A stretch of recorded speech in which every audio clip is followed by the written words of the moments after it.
నమస్తే, welcome to Suman TV. నేను విష్ణు. ప్రస్తుతంతో పాటు digital media expert Lalit Kumar గారు ఉన్నారు. వారితో మాట్లాడి చైల్డ్ పోర్నోగ్రఫీ వెబ్సైట్స్ని అడ్డం పెట్టుకొని సైబర్ నేరగాళ్ళు ఎటువంటి దారుణాలకు పాల్పడుతున్నారు అనే అంశం గురించి వారి విశ్లేషణ ద్వారా తెలుసుకుందాం.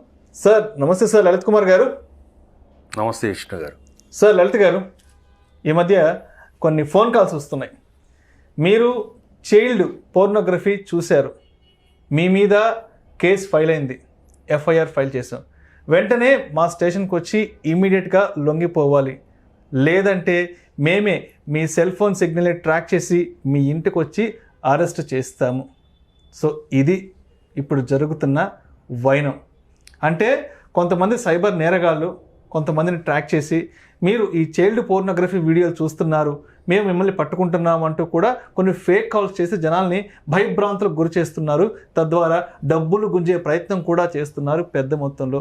అసలు ఏం జరుగుతుంది? ఈ చైల్డ్ పోర్నోగ్రఫీ వెబ్సైట్స్ని అడ్డం పెట్టుకొని సైబర్ నేరగాలు ఎటువంటి ఆకృత్యాలకు పాల్పడుతున్నారు? ఇక్కడ విష్ణు గారు, దేశంలో మామూలుగా ఫైనాన్షియల్ క్రైమ్ చేస్తారు అనేది అది ఒకటైతే, ఇప్పుడు సైబర్ క్రైమ్ ద్వారా సుమారు కొన్ని వేల కోట్ల రూపాయలు కొల్లగొడతా ఉన్నారు. జస్ట్ ఆన్లైన్ ద్వారానే దాదాపుగా 1000 నుంచి 1500 కోట్లు ఆన్లైన్ ద్వారానే ఈ ట్రాన్సాక్షన్ జరుగుతుంది. ఈ కేటుగాళ్ళంతా ఈ 1000-1500 కోట్లు ఆన్లైన్ ద్వారానే చీట్ చేస్తూ ఉన్నారు. ఓకే. సహజంగా వాళ్ళ సైకాలజీ ఎలా ఉంటుందంటే, సైబర్ క్రైమ్ చేసేవాడిది ఇప్పుడు మీరు అన్నట్లు ఇప్పుడు చైల్డ్ పోర్నోగ్రఫీ అన్నారు. ఈ గ్రఫీ అంటే సహజంగా ప్రతి ఒక్కరూ ఇప్పుడు మొబైల్ ఫోన్ వాడతారు. మొబైల్ ఫోన్ వాడినప్పుడు ఏం చేస్తారంటే, ఒక 14 సంవత్సరాల నుంచి తదుపరి 60 సంవత్సరాల వరకు కూడా వాళ్ళ వ్యక్తిగతంగా వాళ్ళు ఒంటరిగా ఉన్నప్పుడు ఇంటర్నెట్ ఇప్పుడు చాలా ఈజీగా ఉంది, నెట్ బాగా దొరుకుతుంది కాబట్టి ప్రతి ఒక్కరూ ఏకాంతంగా కూర్చున్నప్పుడు సెక్స్ గురించి, దాని గురించి చూడాలను, దాని గురించి వినాలను, అది ఏం జరుగుతుంది అనేసి ఇంటర్నెట్లో సెర్చ్ చేయడం చేస్తున్నారు. అవునవును. దాంట్లో మగవాళ్ళ ఆడవాళ్ళ అనేది కాదు, ఇక్కడ ఈ ఏజ్ సెక్టార్ వాళ్ళు ఏకాంతంగా రహస్యంగా చేస్తున్నారు. ఈ సెర్చ్ చేసినప్పుడు ఏమవుతుందంటే, సెక్స్ వీడియోస్ అని టైప్ చేస్తాం గూగుల్లో, చేస్తే కొన్ని లింక్స్ వస్తాయి. కొన్ని ఫారెన్ సంబంధించిన లిస్ట్, లోకల్ సంబంధించిన ఇట్లాంటి కొన్ని లింక్స్ వస్తాయి. ఇప్పుడు కొద్దిగా తగ్గాయి. అందుకు గతంలో ఒక 5-10 సంవత్సరాల క్రితం చాలా సైట్స్ ఉండేటి, ఎక్కువ. ఇప్పుడు ఒక 6-7-10 సైట్లు. ఈ సైట్స్లో వీళ్ళు లింక్స్ క్లిక్ చేయడం వల్ల ఏమవుతుందంటే కొన్ని వీడియోస్ డిస్ప్లే అవుతాయి. ఈ డిస్ప్లే అయినప్పుడు ఏం చేస్తారంటే, వాళ్ళకి కావాల్సిన వీడియో ఇది కాదు, ఇది కాదు, ఇంకో లింక్, ఇట్లా అన్ని లింకులు సెర్చ్ చేస్తారు. సెర్చ్ చేసేసి వదిలేస్తారు. ఇది సహజంగా ప్రతి ఒక్కరూ చేస్తారు, మనకు బయట చెప్పరు. కానీ ఈ ఏజ్ 14 years 15 years నుంచి 60-70 years వరకు కూడా సహజంగా వాళ్ళు ఏకాంతంగా ఉన్నప్పుడు ఏదో కొంత వాళ్ళు మన మనిషి యొక్క తత్వం ఏంటంటే, ఫుడ్, నెక్స్ట్ సెక్స్, ఎంటర్టైన్మెంట్, ఈ మూడిట్లో ప్రతి ఒక్కరు ఉంటారు. ఈ సైబర్ నేరగాళ్ళు ఏం చేస్తారంటే, అది సహజంగా అందరూ చూసేదే కాబట్టి వాళ్ళు ఒక ఏజ్ సెక్టార్ డేటాబేస్ను కలెక్ట్ చేస్తారు. ఏజ్ సెక్టార్ డేటాబేస్ నుంచి కలెక్ట్ చేసి ఏం చేస్తారంటే, ఫోన్ కాల్స్ చేస్తారు. ఫోన్ కాల్ చేసి ఏం చేస్తారంటే, మీరు చైల్డ్ పోర్నోగ్రఫీ చూశారు, నేను ఒక పోలీస్ స్టేషన్ సర్కిల్ ఇన్స్పెక్టర్ను మాట్లాడుతున్నాను, మా డేటాబేస్లో మీ IP అడ్రస్లో మీరు చైల్డ్ పోర్నోగ్రఫీ చూసారు, మీ మొబైల్లో చూసేశారు, దాని మీద మా దగ్గర అన్ని ఎవిడెన్సెస్ ఉన్నాయి, మీ మీద కేసు ఫైల్ చేస్తున్నాం అని చెప్పేసి బెదిరిస్తారు. ఒక గంభీరమైన గంభీరంగా ఎలా ఉంటుందంటే, గదమాయించి ఎవరు మాట్లాడేది విష్ణువర్ధనేనా, ఇలా ఉంటుంది వాయిస్. ఏదో ఒక విష్ణువర్ధనే మాట్లాడేది అంటే, అవును సార్, మీ పేరు కూడా చెప్తాడు, అవును సార్ అంట, మీ మీద కేసు ఫైల్ అయింది, ఎందుకు సార్ అంట, నువ్వు నెట్లో చిన్నపిల్లల సెక్స్ వీడియోలు చూస్తున్నావు మొబైల్లో అప్పుడు నీకు అనిపిస్తుంది, నేను మొబైల్లో ఎప్పుడో చూసినానే, ఒక వారం క్రితం ఏదో లింకులు ఓపెన్ చేసినా కొంపదీసి ఏమైనా కనుక్కున్నాడని చెప్పి మీకే డౌట్ వేస్తుంది. అమ్మ నేను చూసినట్టు దాంట్లో చైల్డ్ పోర్ను సంబంధించినవి ఉన్నాయా, పోలీసులు ట్రాక్ చేశారా అని మీరు భయపడతారు. కాళ్ళు చేతులు వణికిపోతాయి. భయపడిన తర్వాత ఏం చేస్తారంటే వెంటనే మీరు కట్ చేసేస్తారు భయపడి. రెగ్యులర్గా మీకు కాల్స్ వస్తుంటాయి, కాల్స్ లిఫ్ట్ చేయనప్పుడు ఏం చేస్తారంటే మెసేజ్లు పెడతారు.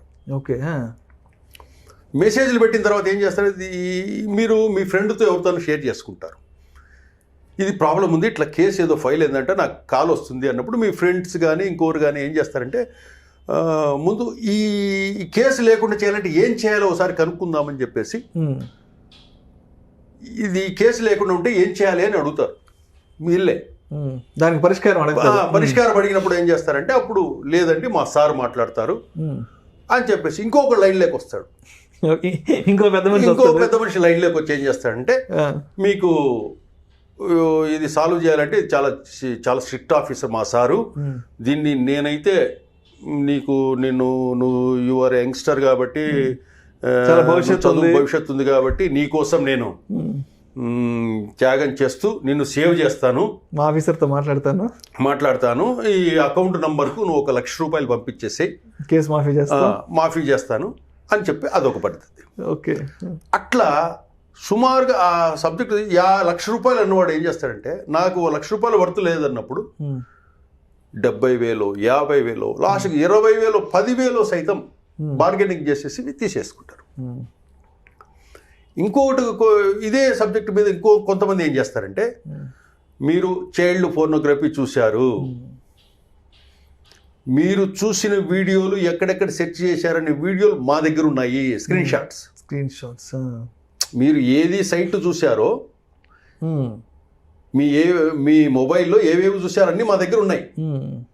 నీ నంబర్ పేరు మీద నువ్వు మొబైల్లో ఏం చూసావో వీడియో రికార్డింగ్ ఎవిడెన్సెస్ ఉన్నాయి మా దగ్గర, సెల్ ఫోన్ రికార్డింగ్ మా దగ్గర ఉంది. మీరు ఇది చేసుకుంటే సెటిల్ చేసుకోండి, లేదంటే మీ కాంటాక్ట్ లిస్ట్ ఎవరైతే ఉందో వాళ్ళందరికీ ఈ వీడియో సెండ్ చేస్తామంటారు. అంటే తెలిసిన వాళ్ళకి, ఇంట్లో వాళ్ళకి, బంధువులకి, స్నేహితులకి, అంటే మనం రెగ్యులర్ గా వాడే కాంటాక్ట్ నెంబర్స్ ఏవైతే ఉంటే వాళ్ళందరూ చేస్తామని చెప్తారు. ఓకే, చెప్పినప్పుడు ఏం చేస్తారు, దానికి సొల్యూషన్ కావాలంటే డబ్బులు ఇవ్వాలి. అంటే డబ్బులు వెయ్యము అంటే ఇలా బెదిరిస్తారు. కొంచెం మనం స్టబాన్గా కొంచెం అవగాహన ఉన్నవాళ్ళు, ఈ కంప్యూటర్స్ గురించి, టెక్నాలజీ గురించి, ప్లస్ ఈ సైబర్ గురించి, ఈ డిజిటల్ దాని గురించి అవగాహన ఉన్న వాళ్ళు ఏం చేస్తారంటే దాన్ని లైట్గా తీసేసుకుంటారు. వాళ్ళు కొద్దిసార్లు ప్రెజర్ చేసేసి వాళ్ళు వదిలేస్తారు. మ్యాక్సిమం ఏం చేస్తారంటే ఒక 100 మందిని టార్గెట్ చేశారంటే వీళ్ళు ఒక 50-60 మంది పేమెంట్ చేసేస్తారు వాళ్ళకి. ఎందుకంటే ఇది సహజంగా అందరూ చూసేదే. నేను వారం క్రితం చూశాను సైటు, అంతకుముందు చూశాను, ఎవరు లేనప్పుడు చూశాను, వాళ్ళకి తెలిసిందేమో, ఎందుకంటే అందరూ అదే పని చేస్తారు కదా అని భయపడతారు.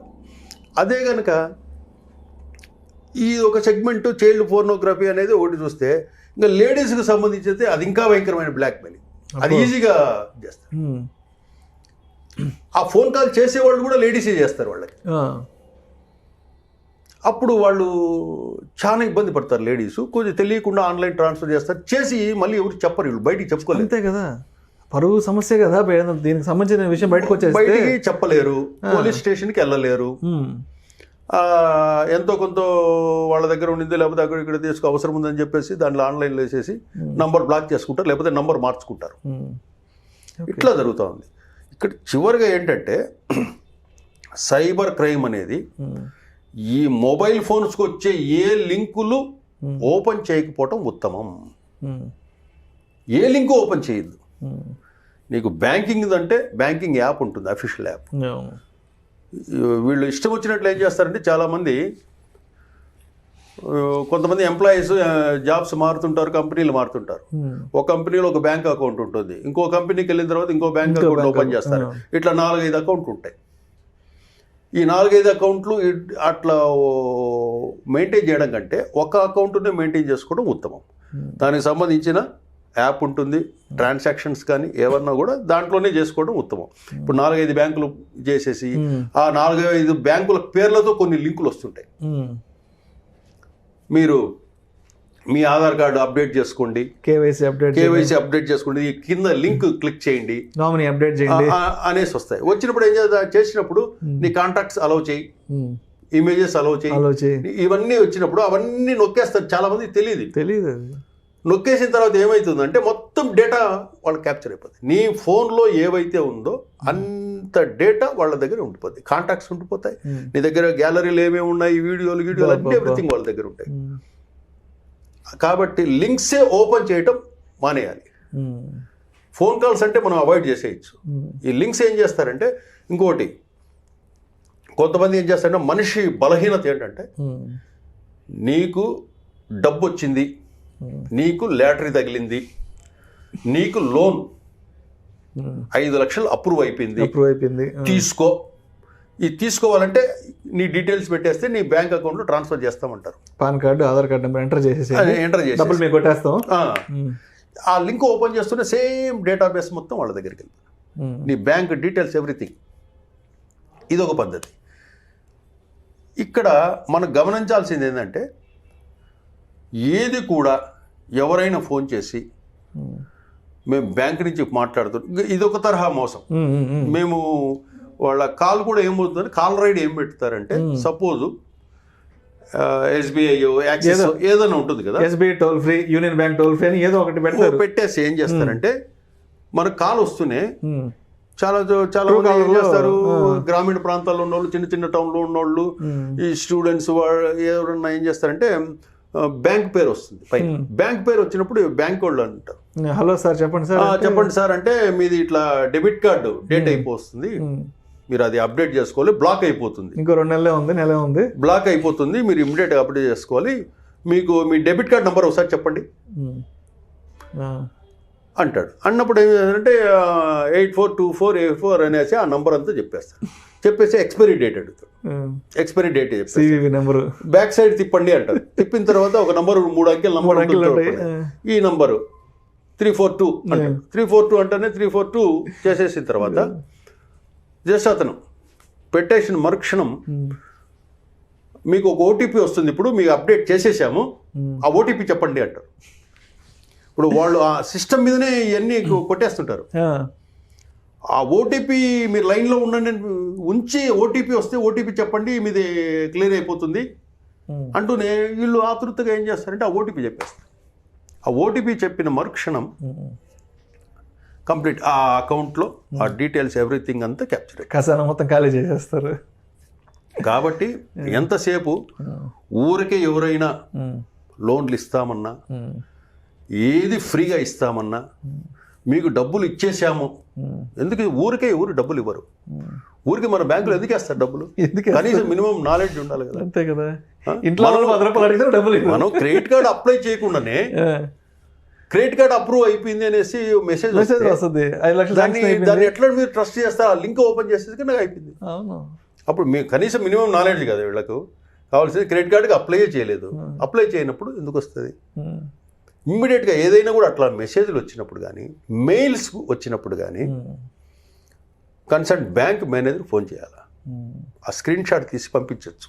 సార్ ఇట్లా మెసేజ్ వచ్చింది, ఇది బ్యాంక్ ఇదేనా అని వాళ్ళు అకౌంట్ నెంబర్ చెక్ చేసి ఇది ఫేక్ అండి అని చెప్పేస్తారు. అట్లా ఫస్ట్ ఏది కూడా ఫస్ట్ చేయాల్సింది ఏంటంటే లింక్ ఓపెన్ చేయకూడదు.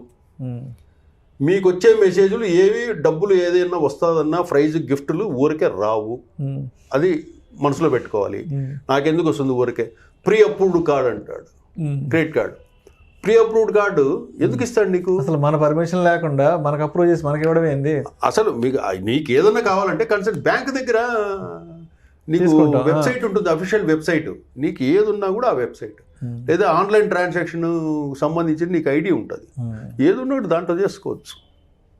కాబట్టి ఈ ఆన్లైన్ అనే దాని మీద వచ్చే ఫోన్ కాల్స్ మీద మనము దాన్ని చాలా లైట్ తీసుకుని అవాయిడ్ చేసేసేయాలి. ఇంకొంతమంది ఏం చేస్తారంటే ఢిల్లీ నుంచి ఫోన్ చేస్తారు. ఢిల్లీ నుంచి ఫోన్ చేసి హైదరాబాదు క్రైమ్ స్టేషన్లో క్రైమ్ కేసు నీ మీద ఫైల్ అయ్యి ఉంది, మీరు ఇమ్మీడియట్గా సెటిల్ చేసుకోండి, రేపు వచ్చేసి అరెస్ట్ చేస్తున్నామంటారు. అసలు అది మీరే ఆలోచించగలరు, ఎక్కడ కేసు ఉంది, ఏం చేశాను, నేనేమన్నా చేశానా, లేకపోతే నా పేరుతో ఉన్నవాడు ఏమన్నా చేశారా అని మీరు కన్ఫ్యూజ్ అయిపోయిన తర్వాత మీరు 2-3 సార్లు మిమ్మల్ని 2-3 వ్యక్తులు లైన్లోకి వచ్చి ఇబ్బంది పెట్టారు. ఇబ్బంది పెట్టినప్పుడు ఏమవుతారంటే ఆ కేసు లేకుండా నేను ఏం చేయాలి అనే స్థాయికి తీసుకొస్తారు మిమ్మల్ని. తీసుకొచ్చిన తర్వాత సెటిల్మెంట్కు బ్యాంక్ అకౌంట్ పంపించి డబ్బులు వేయించుకుంటారు. అట్లా కొన్ని వేల కోట్లు ఈ సైబర్ నేరస్తులు కొల్లగొడుతున్నారు. దానికి కఠినమైన చట్టాలు లేవు. దొరుకుతారు, జైలుకి వెళ్తారు, బెయిల్ మీద వచ్చేస్తారు. దీంతో కొన్ని నార్త్ సైడ్ కానివ్వండి, ఈస్ట్ సైడ్ కానివ్వండి, ఇలా ఇదే పని, ఇది ఒక ప్రొఫెషన్. సైబర్ సెక్యూరిటీ ఎలాగా అయితే ఉంటుందో సైబర్ క్రైమ్ని మనం ఎలా నుంచి రక్షించుకోవాలనేది కూడా కొన్ని పాఠ్యాంశంగా పెడితే కూడా మంచిది. స్కూల్స్ లో సైబర్ క్రైమ్స్ ఎన్ని రకాలుగా ఉంటాయి, ఎలా చేస్తారో మనము దాని బారిన పడకుండా ఎట్లా ప్రొటెక్ట్ చేసుకోవాలి అనేది. ఎందుకంటే ఇంకా ఇప్పుడు ప్రస్తుతం అంతా ఆన్లైన్ సిస్టమే కదా, ఎవ్రీథింగ్, అన్ని యాప్ సిస్టమ్స్. కాబట్టి కొంతమంది క్రియేట్ చేసేస్తారు. యాప్స్లో వీళ్ళు తెలియకుండా ఏం చేస్తారంటే డీటెయిల్స్ మొత్తం ఇచ్చేస్తున్నారు, తెలీదు. యాప్ డౌన్లోడ్ చేసుకునే యాప్ను ఒకటి క్రియేట్ చేస్తారు. క్రియేట్ చేసి ఏం చేస్తారు, మార్కెట్లో వదిలేసి పబ్లిసిటీ చేస్తారు. పబ్లిసిటీ చేసినప్పుడు యాప్లో యాడ్ చేసుకోవాలంటే కనుక ఏం చేస్తారు, డీటెయిల్స్ అన్నీ అడుగుతారు. వీళ్ళు తెలియకుండా ఏం చేస్తారంటే డెబిట్ కార్డులు వీటితో సహా కొట్టేస్తున్నారు. కొట్టేసిన తర్వాత ఏమవుతుందంటే మొత్తం డేటాబేస్ అంతా వాళ్ళకి వచ్చేస్తుంది. వీళ్ళకి తెలియదు మనం డేటాబేస్ ఇస్తున్నాము అని. వాడు దాంట్లో కూడా ఆఫర్ ఇస్తాడు, మీరు ఇవన్నీ ఫిల్ చేసిన తర్వాత మీకు గిఫ్ట్ వచ్చర్ వస్తుంది అంటారు. అంటే మనిషి బలహీనత అది. మీకు గిఫ్ట్ వచ్చర్ అంటే ఏం చెప్తారంటే మీకు 500 రూపాయల నుంచి 10,000 రూపాయల వరకు నువ్వు ఆన్లైన్లో ఇది ఫిల్ చేస్తే నీకు గిఫ్ట్ వచ్చర్ వస్తుంది అంటాడు. అంటే మనిషి ఏం చేస్తాడు, నాకు 500 నుంచి 10,000 రూపాయలు కదా, దీంట్లో ఎంత వస్తుందని ఆసక్తికి మొత్తం డీటెయిల్స్ ఇచ్చేస్తాడు. వస్తుంది ఒక 200 రూపాయలు వచ్చర్ వస్తుంది. పలానా హోటల్లో నువ్వు బిర్యానీ తిన్నావంటే కనుక నీకు 200 రూపాయలు ఆఫ్ అని వస్తుంది. ఆ బిర్యానీ హోటల్ ఎక్కడ ఉంటుంది, ఓల్డ్ సిటీలో ఉంటుంది. ఓకే.